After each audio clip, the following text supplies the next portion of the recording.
We're now here again at the Net Zero Nuclear booth, and our theme for today at this panel will be the youth perspective on a nuclear powered world. So, is nuclear forever? That's the question that we have to discuss today. And for you, Mark, from Spain, Spain is a country with nuclear power plants, and the Spanish opinion towards nuclear hasn't always been that great. And you've actually all hard time actually keeping your plants together because they're sent to decommission or just close. I know that your organization is quite new in the nuclear space, nuclear advocacy.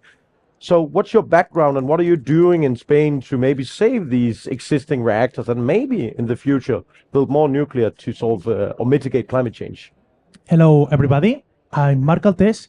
I am a bioengineer and nuclear engineer, and now I'm working with the management of nuclear waste and the commissioning of nuclear installations. Spain now have 7 reactors in operation and is the only country in all Europe that have a phase out of their nuclear power. It's very alone, Spain. I think that the principal problem of our country is we have, in one hand, politicians that only work for win elections, not have a real interest for the best for the country or the energy. And in the other hand, in the population, we have a problem of information. In my experience doing, for example, interviews in the street, I learned that the level of knowledge of the majority of the people about nuclear energy is the Simpson. This is the problem. I think that only working to achieve a minimum knowledge of nuclear energy did change all. In Spain, with your movement that you have just started not that long time ago, what are your experience with exploring the deficit in knowledge in your country's citizens? What are you doing very specifically? What are the kinds of tools that you use to educate not only the youth, also the elderly generation? Now we have a little bit of tools. We are very new. All of this started 1 year ago. I opened a divulgation channel that was a Vision Boy, and I started to create videos about nuclear engineering, nuclear physics, and the people react very well. They think that it is a very interesting thing, no? And some months ago, with some partners, we create Econucleares. It's the first environmental organization that is pro-nuclear in Spain. The first. This is the problem, that we need to do the work that all the other people not do. And what kinds of things we do, no? A lot of divulgation, but also we are organizing, for example, the pro-nuclear people and another, for example, the workers of the nuclear power plants to fight against the phase-out, because it's very, very close, the phase-out of Spain, and the people don't react. In Spain, you talked about that you have nuclear reactors, but you're actually one of the only countries that has a plan to phase them out. We've just seen Germany phase out the last 3 reactors this year, which actually corresponded to the same amount of green energy that my own home country, Denmark, built from wind turbines the last 30 years. So poof, in one day in April, they just phased out nuclear. What would this have of an effect on the future Spanish energy system if you phase out the last 7 reactors that you have in your country? Do you think that these can be replaced with wind and solar? The Spanish energetic plan is a copy of the German, and the final result is the same that have German. Now, Germany are substitute the nuclear energy by coal. And Spain not do this because we don't have coal. We import natural gas that is more expensive. For the economical point of view, our situation is worse than Germany.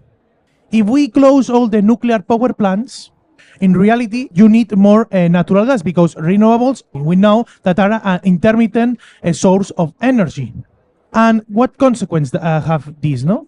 Increase of the electricity price. We need to buy a lot of natural gas.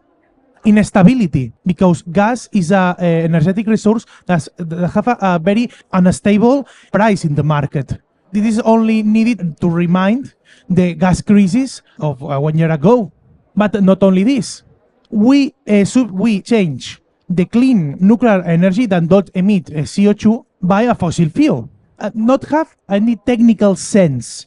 So the very big problem of Spain is that the anti-nuclear parties and anti-nuclear environmental organizations say that it's better natural gas than nuclear, but not have any kind of data or any kind of paper that support it. And it feels so, in one way, fantastic, but also so annoying sitting there. Like the actual public support and advocacy is what's actually there, but the industry is not there. It's the opposite in a lot of other complicated topics. Do you think this is an advantage that we have already solved the advocacy and political and support problem and we only need the industry? Or it's actually the biggest problem is the industry? So are we facing a lot harder challenge now to actually deploy, deliver on time and on budget and seeing projects delivered?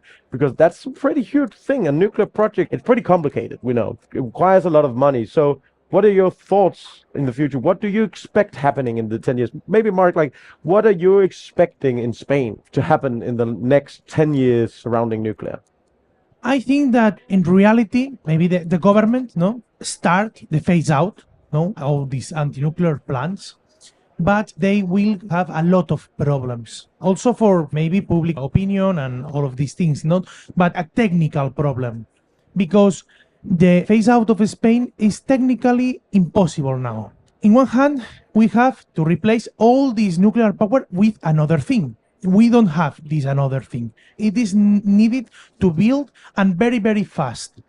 But in the other hand, we have to decommissioning all these nuclear facilities. And we don't have the technical capacities to do this. We only decommission one per one nuclear power plant. And the Spanish plan, in some moments, are decommissioning like 7 reactors at the same time. They don't have the nuclear capacity to do this. And that's a great note to end on. Thank you so much for participating in this panel, from Roberto to Andre, Julia, Aurora, Mark, and William. Thank you so much for being here, and thank you all for listening.